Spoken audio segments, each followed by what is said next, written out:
All right. Happy Wednesday. This is another episode of Learning Tech Talks where we are exploring the landscape of learning technology, cutting through the fluff and getting questions answered that you want answered. This isn't about me. This is about you anyway. So today I am joined by John Ambrose, and we are talking about language learning, which is a bit of a deviation from the usual tech front that you hear kind of blowing up in the space, which is actually a really important discussion to have. I'm actually really looking forward to this one. But before we get into it, we're just going to have a little bit of warm-up fun like we always do, and then we're going to get into the conversation. So for those of you who are just joining, please take a minute. If it takes you a minute to type this into the comments, you got to work on your typing skills. I'll send you some Mavis Beacon, but comment and share where you're joining from today. John, let's start with you. Sure. Where are you right now? Hey, Christopher. Well, first of all, thanks for having me. It's great to be here. Right now, I am in the thriving metropolis of Quakertown, Pennsylvania. Quakertown, Pennsylvania. Yeah, a little town in Bucks County, which is a pretty famous county just outside of Philadelphia. So for anybody familiar with this geography, we're north of Philadelphia and I guess kind of southeast of New York City. So we're half hour from New York and an hour from Philadelphia and about an hour and a half from New York. Right near Lehigh University, if anybody knows where that. How big is Quakertown? It's tiny. It is tiny, man. Define tiny, because I grew up in a town of 997. Okay, so we're not that tiny. People say tiny, and I go, you don't know tiny. That's true. Well, I grew up not far from Quakertown, a few towns down the road in a town called Percy. And when I grew up there, we didn't have any traffic lights. So the big thing when I grew up was the first traffic light. Quakertown has a few more. We've got big retail area. We're on a main road. Oh, look at that. We're right near the turnpike.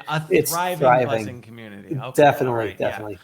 And you literally can walk out the door of my office and hop a bus to New York City and be in New York City in 2 hours. You can do it's the Wi-Fi on the balance. bus. Yeah. Perfect balance. It's the perfect balance. All Absolutely. Right. Quakertown. Well, Quakertown. We got some people who knew exactly where it was. They're like Bucks County. So Bucks County. Yeah. All right. And a little known fact about Quakertown is when during the Revolutionary War they actually moved the Liberty Bell from Philadelphia and hid it in a building just down the street from our office here. So there you go. There you go. All right. And your office is there. You're in the office right now, right? In the office, yes. We've been in the office since July last year. Yeah.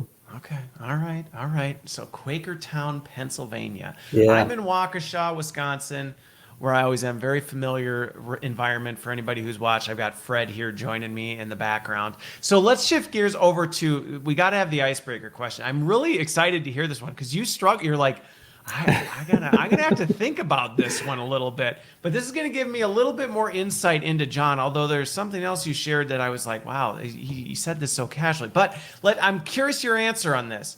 Who is your most interesting relative? I said interesting, so I'm interested to see where you go with this. And if you're watching, you can comment in and share as well. But John, who's your most interesting relative and why?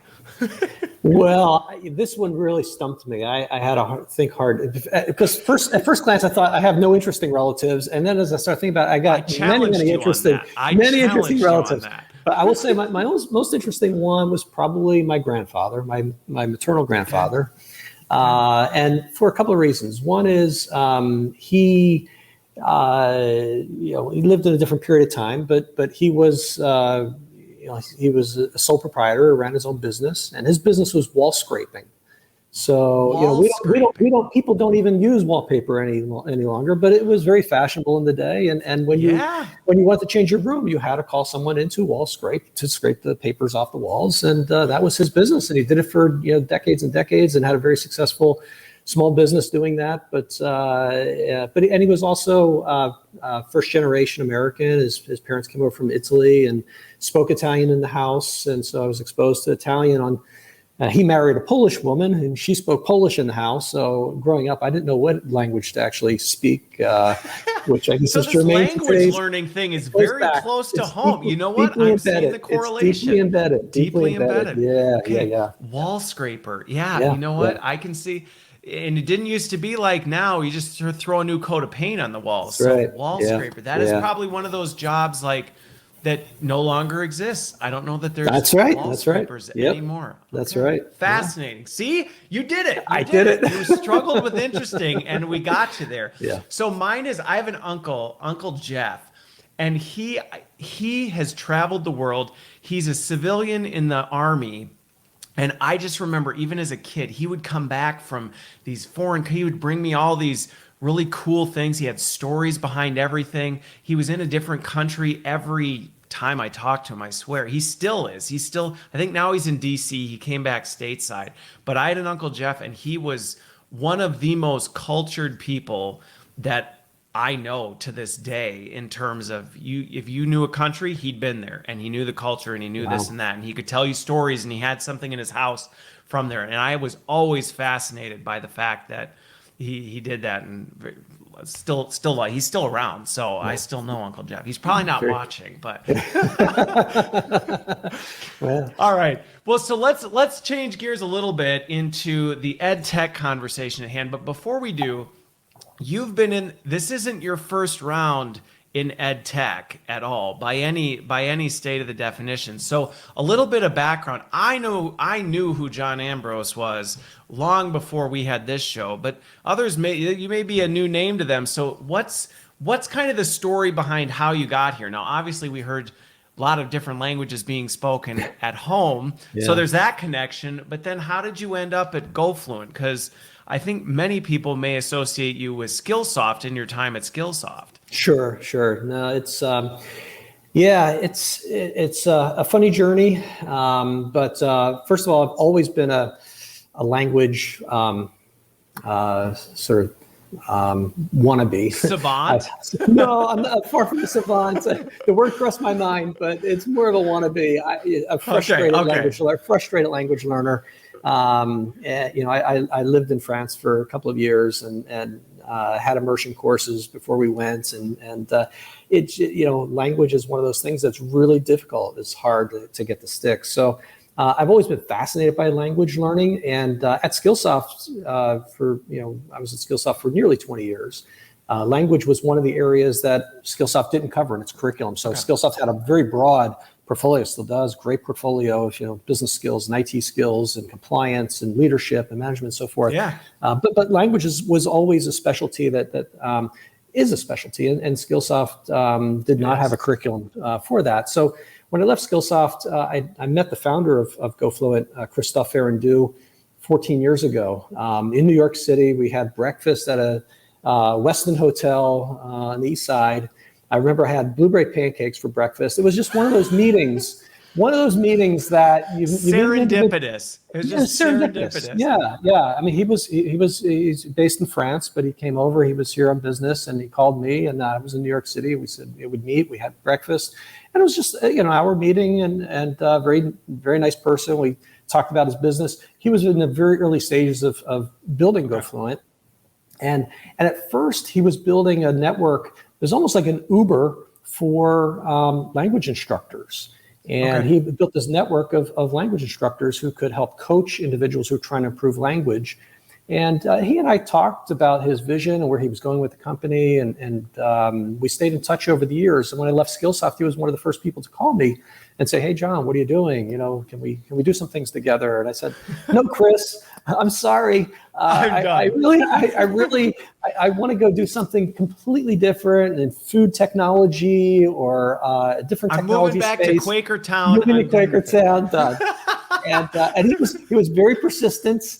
And one thing led to another, and I agreed to do a little consulting. And then before long, I was bit by the language bug and had to be back into it. It's such an exciting place to be. It's such an exciting time in just sort of global transformation that this area is just very, very appealing, and the impact we can have on companies and individual lives is amazing. So okay.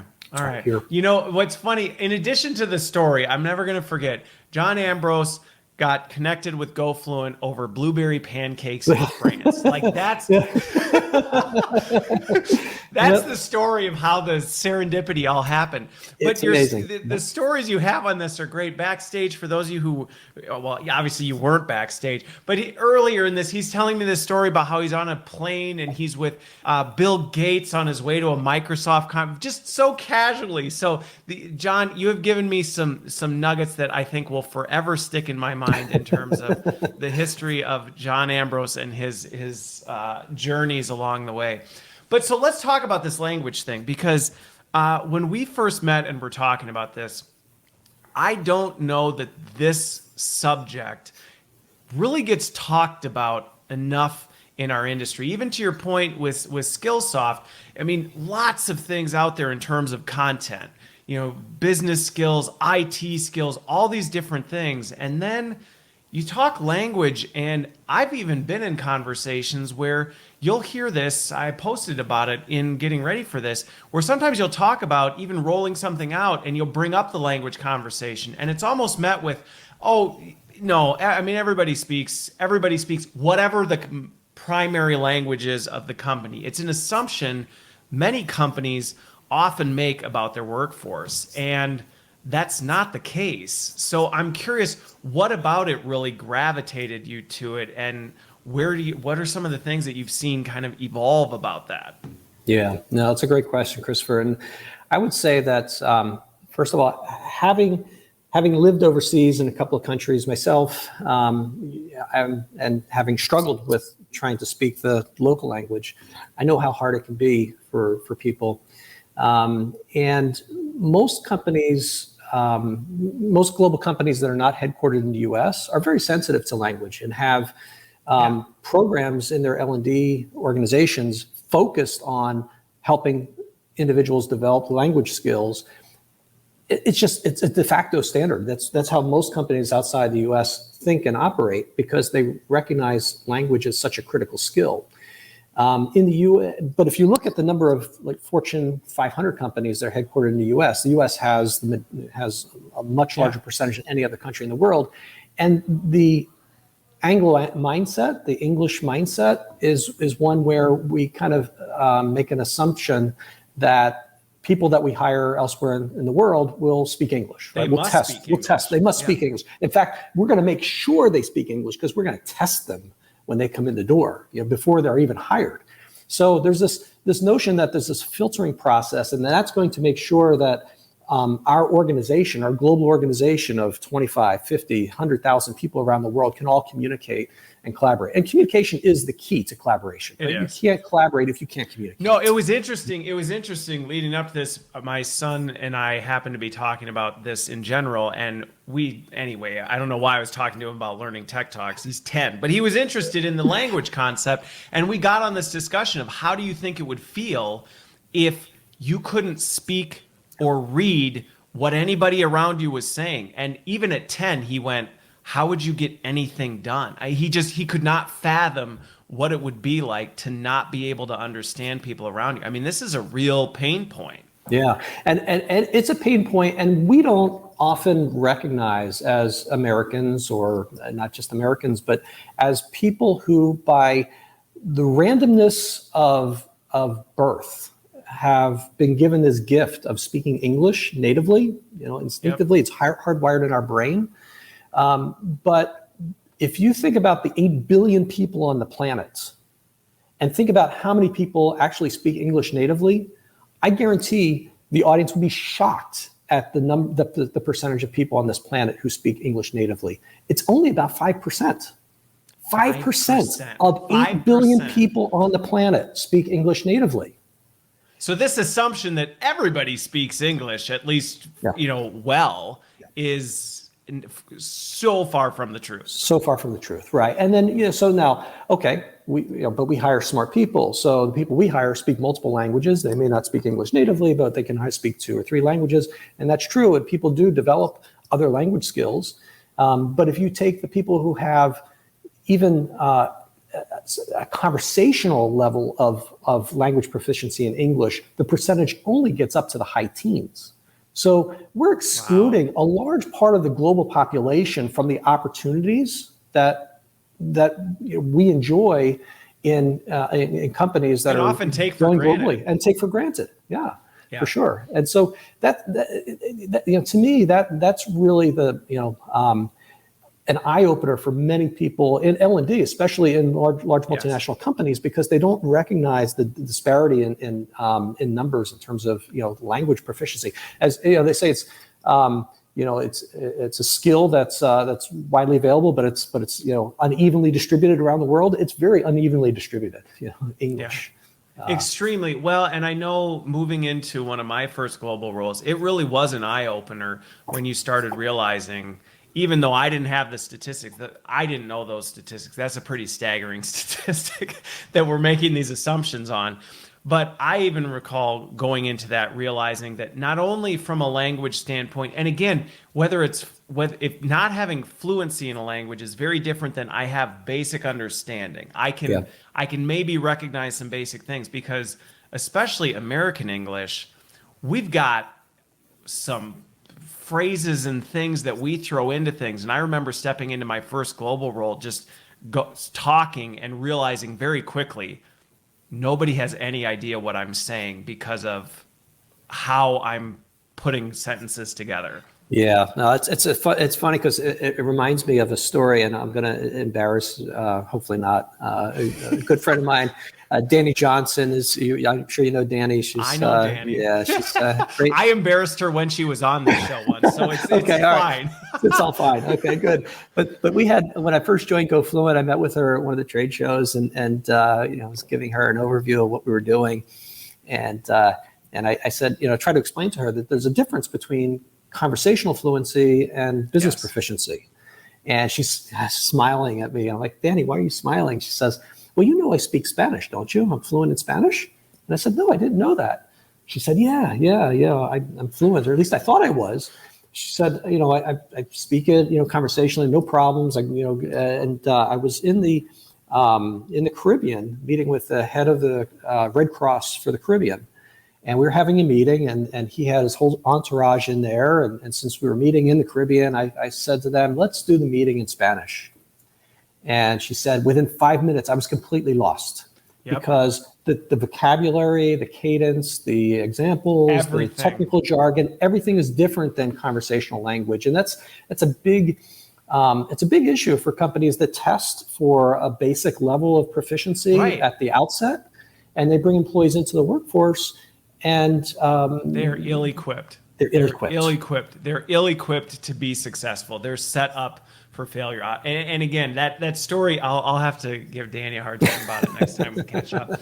But I had a similar experience, not in the business. I mean, it kind of was in the business world, but I remember early in my career, I think I was still in school, I built golf courses. It was a construction job. And I spoke relatively fluent Spanish, or so I thought, until I started working with the crews, and I just tried to speak Spanish and very quickly realized I have no idea what it took me the entire summer to really get to a point where I knew what was going on. I could keep up with the conversation. I was able to do that. And it actually had a direct, I mean, it was construction, but it still had an impact on my performance, because I was trying to figure out how to actually navigate this. So like we said, it's a gap that sets people up for failure, which is why when we first started talking, I said, this is an important conversation to have, because we do so often just take this for granted. We assume, we make assumptions about where people are at. So before we go too far now, because we could go down this path all day, what is goFluent? Because I'm sure people are listening going, interesting conversation. We're going to keep going down this path to really highlight some of the value behind it. But how did goFluent come into, because obviously over blueberry pancakes, it was enough to have you go, interesting. I'm interested in that. And then when you left Skillsoft, despite the fact you were determined to not go back into ed tech, it dragged you back in, and here you are. So what was it about what is it, and how do you describe it to somebody? And then what was it about it that really drew you in? Yeah.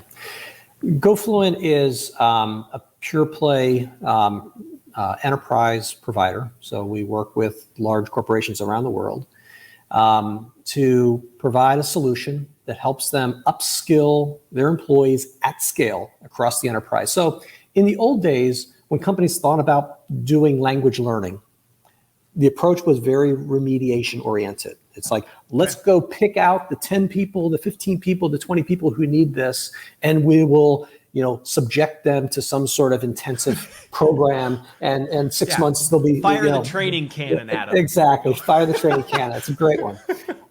That's the old way of doing this because the world has changed. Companies don't exist in locked geographies any longer. Every company that's trying to grow is trying to grow internationally and growing globally. They're acquiring companies. Yeah. They've got people. One company told me this earlier this week that they had 150 languages spoken in their organization that they could count. Wow. So big companies have a multitude of language needs around the globe, and then they often will say, "Well, English is our corporate language." Okay, can I go to the LMS and take find a development program to develop my English skills? Or maybe I've got some French in my background and I'm interacting with the French team more often and I want to develop my French and be more culturally aware of. So most companies have not created those options. And what goFluent is doing is working only on B2B. So you can't buy us in airports. You don't buy us off the internet, with single seats off the internet. Everything we do is geared towards the enterprise. And it's we work with organizations to integrate right in with their LMS. So Cornerstone, Workday, Skillsoft, Percipio, SumTotal, Degreed, Edcast, SAP, Oracle, you name it. We integrate right in with the LMS, into training paths, into training plans, single sign-on, easy access. And what we do is basically democratize language learning. So there's what we call a corporate language academy, where you can select from one of nearly a dozen languages. We have 10 right now, 2 more coming this year.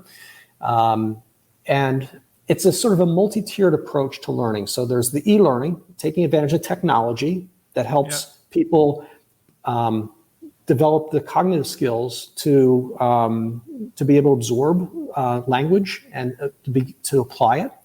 And that's self-service. And then there's a conversation class component where I can jump into a 24/7. I can jump into a conversation with up to 5 other people around the world and a live instructor, and have a de facto practice session. And then there's an application component that's built in. Absolutely. So there's you can kind of consume things, but then also you want to go be able to do this. It's happening at any point, whenever you. That's right. Yep. If you've ever done anything with language and you're like, I'm going to learn this, but I'm not going to talk to anybody. Good luck. Yeah. Okay. Yep. Yeah. And just as a sidebar on that, I mean, years ago, I experimented with one of the consumer products, and I was so proud of myself. I had all these certificates posted on my wall, how much I was learning. And then I went to France, and I felt like I had taken 2 steps backwards in my ability to converse. So it's really the practice component that's key. So the conversation classes sort of surrounds the e-learning. And then on top of that, we also offer one-on-one individualized classes. So, and that's kind of, it gives you a more intense and a more personalized path, but the entire solution is integrated and the entire solution is personalized. So we have AI underneath it that measures when you come in, it measures what your current level is, and then it will prescribe curriculum that's tailored just for you. So in a big company, pick a big company. I don't want pick any company that has 50,000 employees. Those employees who go through goFluent through the LMS and embark on language improvement or development or learn it from scratch, every one of those employees who goes in will get a personalized experience from the e-learning all the way through the conversation classes to the one-on-one. Everything is personalized. So it's not just a one size fits all. Hey, let's just push everybody. Okay. No. Well, so that's extremely helpful in terms of just even understanding how the different components fit together. Because I mean, I've looked at the website. You and I have had some conversations, but I think that dials back what this is. Because what's interesting about it is the point earlier we made about the historical approach is we target a few people and fire the training cannon at them is really, in many regards, that's maybe some familiarity with what L&D is familiar with, but in many regards, this is handled outside of our walls a lot of times. And I think that's something that I'd be interested to hear with other organizations, because what I've seen is a lot of times where there are language challenges, where somebody's trying to develop, you've got a manager that's maybe handling this with an individual, and they're off kind of doing their own thing, figuring out what they can do with it. But I'm curious how you're seeing organizations, because to me, that gap is a problem, because now you lose all visibility into spend, progress, whether it's work. You have no idea. This is now the ether of what's happening with language, where this would then actually bring it back into the fold, which before, historically, it was just too challenging to do it. Yeah, no, you're absolutely right. And I would say that the current state is, the remediation approach. And the second current state is that most companies, especially US headquartered companies, tend to think of language as an issue for somebody else to deal with in the organization. So as a consequence, let's take as an example a company that's in 90 countries, which is not unusual, right? Big country with 50,000 employees. Globalization, that's not. You're in 90 countries, and you're letting the local learning leaders deal with language issues on a local basis. They're going out and trying to assess the demand in their location, which is always high. They're going out and sourcing vendors locally, and then we have one vendor for e-learning, a different vendor for classroom instruction, a different vendor for this or that. I was talking with a customer 2 weeks ago, said they assessed their, we're talking about language, they went and did an internal assessment. They had 195 different vendors for language across the world, okay? Yeah, Think about the redundancy. But that's not surprising. Yeah, it's not surprising. The redundancy, it's not surprising at all. And there's no consistency. There are no KPIs. There's no economies of scale. There's nobody really holding these different vendors accountable. There's no business alignment. And each of these, if you're using a local solution, it's a technology-based solution, you've got to have security audits it's another IT crazy. nightmare. It's crazy. When we have these centralized platforms like an LMS or an LXP that are already in place, that are being centrally managed as a conduit for helping people to match the needs with the content or the development programs. Yeah. That's where language learning belongs in large multinational companies. And in doing that, they can literally save, some largest companies can save millions and millions of dollars in hard and soft costs by thinking about language learning as a global skill, as something that's we need to think about it as a skill. And I think just from a mindset shift, I think sometimes it's perceived as either we assume it's already there, or it's a nice to have type of a thing that, like you said, we off put and say, well, if they don't have it, that's their problem to solve, not really ours. And I think shifting that to saying, no, in the age of upskilling, I mean, this is one of the biggest conversations in our industry right now. At the core, if you don't have language skills, it's almost impossible to build any of the other skills that you're going to need to be able to be effective in your role. That's right. And it's not, we kind of think of it as a binary type of, you either have the language skills and we hire you, or, we filter you out, we don't hire you. And it's really not that way in the real world. I mean, people get hired because they have a skill set. It could be a technical skill set. It could be a specialty. And they're brought into an environment where maybe language isn't all that important when they're first hired, right? They can do their jobs perfectly well in their native language, right? Because they're in Bulgaria or Romania or Hungary or Brazil or wherever. And every day they're working. But day to day, they don't need day-to-day, but they're really good at what they do. And now they're in line for a promotion. And the promotion may include managing people from a neighboring country or another part of the world. Those people need development in language skills to be able to progress. And so it is a life-changing skill set that, again, as an American, I speak as an American, as a native English speaker, all the interactions we have with the web and everything, we think the whole world is speaking English. But it really is still a very exclusive skill set. And part of what we're trying to do is democratize this notion that language should be fundamental to every employee in every organization, and they should have the opportunity to develop that skill just the same way we give them the opportunity to develop any other core business skill, because it's not distributed evenly, and it is the pathway, and people recognize this outside the US. People recognize that to improve their lives, to provide for their families, to progress in their careers, language is the ticket. And and one of the things you brought up that I think is an interesting point that now, and I'm seeing more and more of this around what's going on in the learning talent development space, is the lines are bleeding outside of what we do. And I think this is where some of this fundamental mindset shift comes in, is if you're looking at language just as hey, that's maybe not necessarily our wheelhouse. Well, guess what? This is an opportunity for us as an organization, as a function, to actually be able to contribute to other big things. Because the example you gave, maybe somebody came into the organization at a level or at a role where it was fine that they didn't speak business fluency English. It was totally fine, wasn't holding them back. But now they're looking at upward mobility, and they're now capped, because without that skill, they just can't. There's just no way for them to do it. Or they get moved into it. And I've seen this happen before. They move into it and quickly discover, I don't even have the tools to be successful because I don't have the fundamental language skills to communicate. And they just, boom, come crashing right back down. And that's destructive to your whole talent. That's destructive to your whole talent strategy, not just your L&D strategy.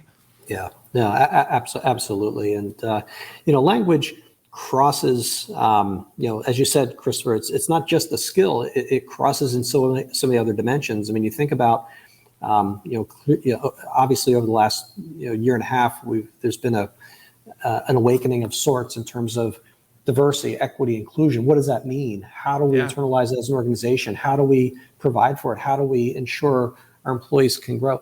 I've said on a couple of occasions, there's no L in D, E, and I yet, but there should be. I mean, language is as fundamental to having a diverse and equitable culture as anything, because when you're global multinational and you're trying to develop people in all parts of the world, language is the common denominator, and it can be a very important component, and should be a very important component of any diversity inclusion program.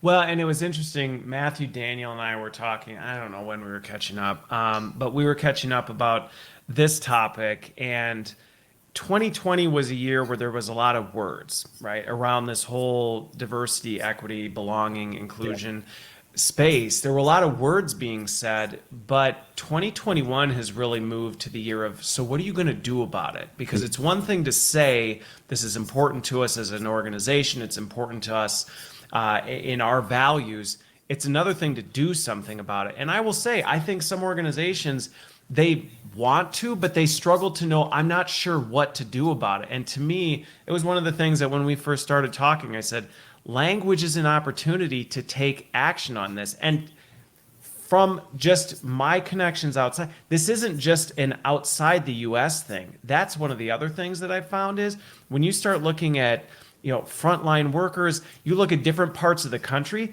not everybody in the United States speaks business proficient English. Yes. So the assumption that even we're a US based company, we don't do work outside the US, that does not mean that everyone in the organization speaks fluently the language of your business, which may be contributing and likely is contributing to their upward mobility, their growth, and their development. Yeah, you're absolutely right about that. And if you look at what the, where the workforce of the next decade is coming from, for the technical skills that are required, they're coming from developing countries, right? They're coming from China, from India, from Brazil, from parts of Africa. There's an amazing wealth of technical talent and skilled talent that, with the web and the democratization of learning in general, people around the globe for the first time are acquiring skills that are actually needed and in the workforce. And so as companies globalize, their growth and their hiring and their workforce expansion is all outside the US. So bringing these people into the workforce, and in many cases, or some cases, bringing them to the U.S. as you point out. So if you're looking for, let's say you're in the you're in the micro semiconductor business, right? And you're looking for the best, the best off the top of our head, micro semiconductors. Micro. So, but you're looking for the best scientists in that space, right? Who understand, polymers and silicon wafers and all this stuff. And you're trying to hire these people. There aren't that many of them in the world, right? But some of them might be in Eastern Europe. They might be in Russia. They might be in different places. And you want to bring those people. You want to bring H-1B visas, bring them into the U.S. They may be the best technical people, and those are the people you want. And you're going to hire them because of their technical skills. And if their language skills aren't where they need to be, you're going to hire them because they've got the technical skills, right? Yep. And then you're going to, but you cannot. You have to have a plan for what to do with it. You got to have a plan to develop them, right? If you're looking to hire the best brain surgeon in the world, are you going to hire the person with the best surgery skills, who's the expert on brain surgery? You're going to hire the person who speaks the best English. No, you're going to hire the person with the best skills, and you can, upskill them on the language piece. And that's with this global workforce that's evolving. And you look at the stats over the next 10 years, where all the jobs are coming from. It's the developing economies and organizations to attract those individuals and to retain them and to develop them have to invest in an enterprise language solution. Well, and it's such an important point. This all goes back to, like we said, this isn't just an L&D challenge. And I think this is where there's tremendous opportunity for, this is a perfect example of where L&D can step into the business conversation and be able to say, hey, here's what we're trying to do from a talent standpoint. And here's how we think we can open the talent floodgates. Because again, just even the internet in general has been a huge democratizer of just about everything. So the fact that even the idea that, well, we're just a US-based company, we only have people in the US, that's a very limiting mindset in terms of what you can do as an organization. Even if your plan is not to grow the company outside the US, the example you just gave is, are you really going to limit the skill set and potential of people that can contribute to your organization based on language proficiency? I think that's you're missing out if that's the approach you're taking. Yeah, and it shows up in ways that I think are obvious when you start to think about it. And I'll give you a very real example. The company that we work with, that's a large multinational company. It's headquartered in the U.S. We're working with one of their overseas units, and they did a benchmark before they rolled out our program. And what they wanted to understand was this particular country did not speak English natively, but the corporate language of this organization, right, the global organization, was English. So they wanted to understand how comfortable people were and how confident they were in doing the things that we take for granted every day, right? Reading an email in English, writing an email in English, giving a presentation in English, hosting a Zoom call or a Teams call in English. Running a meeting in English. Participating in English. There was like five different vectors that they want to understand. Very basic business tasks that we do every day in and out.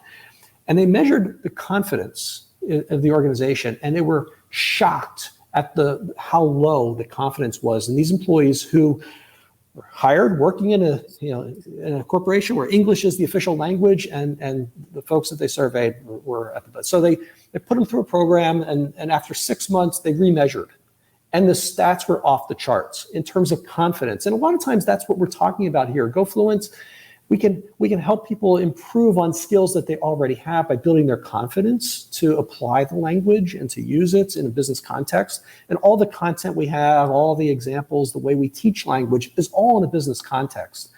And so as we build that confidence, the organization was astounded to see the rapid progression in confidence, and confidence leads to application. It leads to business efficiency. If you feel confident in doing something, you're way more likely to actually take ownership and do it. Yeah, you'll ask a question on a conference call, or instead of just sitting quietly because you're like, I don't know that I feel comfortable being able to speak up, not because personally, I don't have a question or that, but I don't feel comfortable You that don't I feel can confident. say it in a Yes. way that people are going to understand. Exactly. And just think about like human nature. Like sometimes, I'll get an email from somebody, who's got a reputation for like the long emails, right? It's like as soon as I open it, it's like, right. And I'm like, I don't know what you're talking about. Yeah, I'll deal with that one later, right? That's human nature. Yeah. And the same applies to language. When it's not your native language, if you get the email and it's and it's like it's another English email, I'm going to put that one aside. That creates friction in a business that really is not is definitely can be improved, and that's the area we focus on. It's really helping organizations at scale develop these skills and help individuals develop the skills at their own pace, to the point where they build the confidence and the ability to really apply language as they need to in their jobs. Well, and what's funny about the example you brought up of the email, the long email that you get, it reminds me of a conversation I had with an employee once, and it was actually kind of heartbreaking in some regards because we actually were on this topic, and as we were having a conversation, now they weren't the one that when they got that long email, they filed it and said, I'll deal with that later. They were the one that was determined because they felt that this is so important. I really need to take the time to do this. And one of the reasons we were talking was they were struggling with work-life balance. They were struggling with work-life balance and it was killing them. And one of the contributors to it was the fact that they were determined to make sure they read all these emails because they didn't understand the language and they didn't want to miss something along the way. And so for them, they were spending a lot of time in meetings. They were going back, taking notes and listening to recordings to make sure they picked up on things. They were going 10x. Now, this person was a high performer in that sense, but it was killing them professional or personally because of the time spent. And it was one of those things where I even remember in that moment going, do we not have something that can help you build this skill so that you're not doing this? Now we ended up working something out, but it ended up being a one-off training canon type of approach. And even at that time, I thought, it would be great if there was a better way to do this at scale. Because if this person's struggling with it, they're not the only one. They're not the only person in an organization. Yeah, no, for sure. And I think that, it's, companies are realizing this, and I think that the more L&D leaders I talk to and CLOs, they're seeing this as an issue, and and the more global a company is, the more international they are, the larger percentage of their workforce that are non-native English speakers. The more they can then. The more they see the challenges within an organization and want to move to address it. And it's it definitely is something that is becoming more prevalent on the radar of a lot of companies. Okay. So one quick tactical question from Edwin. He came in. Yeah. You mentioned 10 languages. So what are the languages that currently goFluent has? He asked about French and Portuguese. Like, what are the 10 right now? You said you're adding some new ones. Yeah. You're really going to put me to the test here. Okay. So all right, English, let's quiz you. English. I got one. Right? English. One. French. I feel like the count. French, German, Spanish, Italian, Portuguese, Dutch, Russian, crap. Yeah, put me to the test. French, German, Spanish, Italian, Portuguese, Dutch, Russian, Arabic, Japanese, and Korean. All right. Look at that. Look at that. Hey, you know what? I didn't prep you for that one. I did not prep you for that one. No, you didn't. And we also have a solution. And the solution is more nuanced than sort of the broad strokes that I laid out earlier. But we also do accent refinement in English, okay. So you can have a high proficiency of English, but not be well understood, or not have the confidence to present because of a native accent. So we can help refine accents. And we also have a curriculum for English speakers, native English speakers, to help them communicate more effectively in groups of non-native English speakers. So that's a really interesting point to bring up, because that, I will say, and I mentioned that briefly earlier, that is actually one of the things that was one of the biggest eye-openers for me when I moved into a global role, was the fact that there is a lot of things that you just don't get when you step into a global role. If you've spoken native English your whole career, and now all of a sudden you're in a global role working with groups and functions and organizations that don't speak native English, and maybe you're not at that same proficiency level. Yeah. I mean, everything from, word choice to cadence, speed, examples you use. I mean, we love, as Americans, we love using, sports analogies, We use so many analogies that just completely miss. In the third inning, it was 2 strikes, 3 strikes are out. I know. And literally, if you've been, I think anybody who's ever done anything globally has been in that meeting where you use it and you look and you just go, you have no idea what I just said, if you're paying attention. Yeah, and it reminds me of Christophe Ferrandou, our founder. We were in a meeting together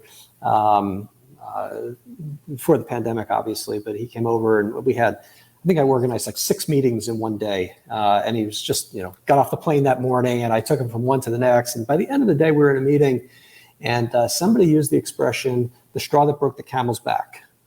Okay. And now Chris is he's a native French speaker, but his English is superb. He's got full business proficiency, thinks in English, he operates in English all the time. But that expression, the straw that broke the camel's back, he couldn't process. And after the meeting, he pulled me aside and said, "John, in the middle of the meeting, they mentioned something about a camel." And I kept trying to figure out where the camel came from in the conversation. He said, and it kind of threw him off for the discussion, because he was so busy trying to back process the expression, that he was losing focus on the next few minutes of the conversation. So that happens, and it happens to the best speakers if it's not your native language. Yeah, no, it does, and I think one of the things that, if anything, native speakers who might be listening or watching this, that you can take for this is, it's easy sometimes, and even unintentionally, to have an attitude on just that, people should know what I'm saying because I'm speaking English. This and that. You got to be really careful of that, because it is easy to fall into that trap, even if you're not quite as blatant in your mindset.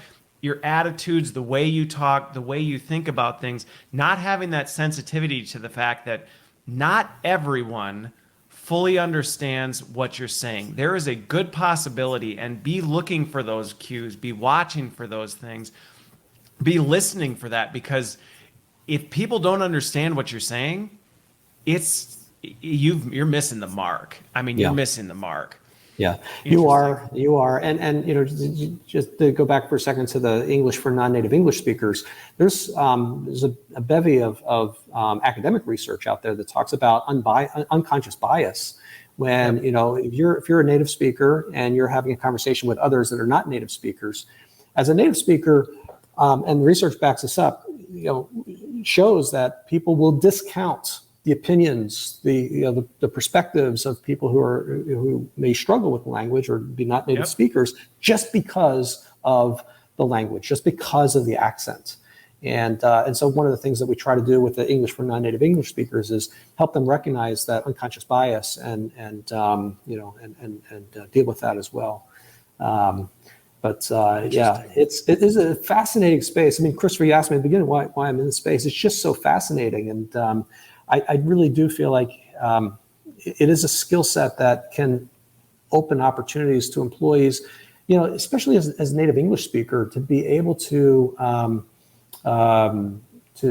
develop skills in Mandarin, for instance. If you're so inclined to develop skills in Mandarin, you can use goFluent to improve your to start to learn Chinese or to improve that skill set. But also it doesn't just help you with language; it helps you develop cultural awareness, cultural sensitivity, cultural awareness. I mean, there's a lot of, that's the thing. There's a ripple effect to learning the language of another country. So I am curious though, because one of these things that I think sometimes I've seen in conversations is this, well, now I think we've unpacked the fact that, okay, this isn't only 5% of people don't speak English. There's a large majority who don't speak English. So at a business proficiency level. Yeah, right. That's right. At a business proficiency level. So my question to you is this, from an adoption standpoint, because this is one of the concerns I think a lot of times people have when they look at this is, well, if we do this, are people actually going to take advantage of this opportunity? What have you seen with organizations that have said, you know what, we're going to take the step to say language is a fundamental skill that we think everybody should have access to, an opportunity to? How do organizations work through? Is it something that just naturally people are picking up on? What's been the experience for organizations? Yeah, that's a great question, and I can answer it this way.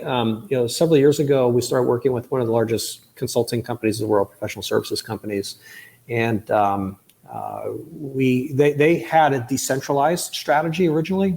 Every country was doing their own thing, and they said, this is crazy. We have all these vendors and no controls. So they looked at centralizing, and we went through a whole process. We were selected to be their global provider for language, right through the LMS, which in this case is SuccessFactors.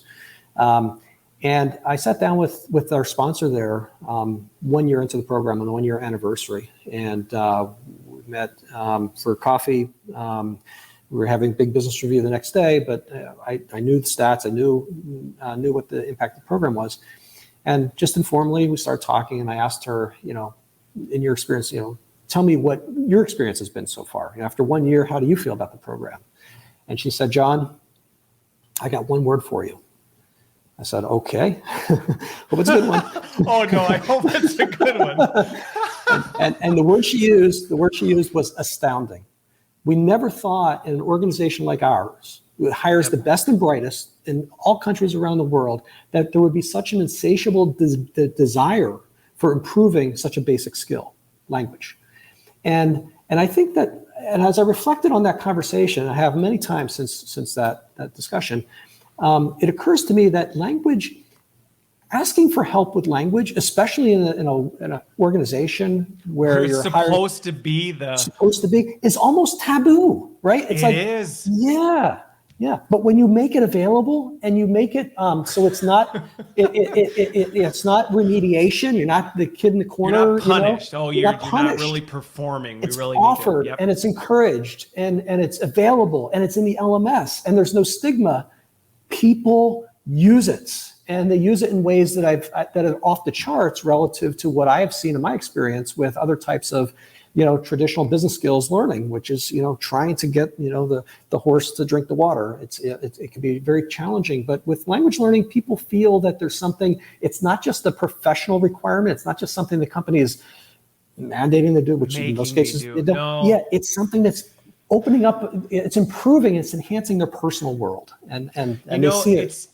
It's funny you bring this up. I was curious the answer. It doesn't surprise me one bit. And the reason it doesn't is that when you really think about it, people learn what they care about. I mean, caring about something is one of the number one drivers of whether somebody will learn something. If you don't care, you're not going to take the time and effort, and you're not going to do anything with it. But if you care, you will.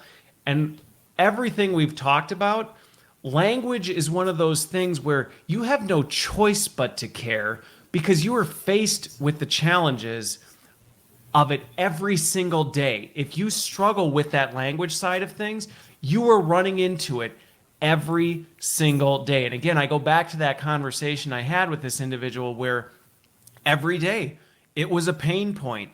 It was a pain point in every meeting, in every email they received, in every conversation.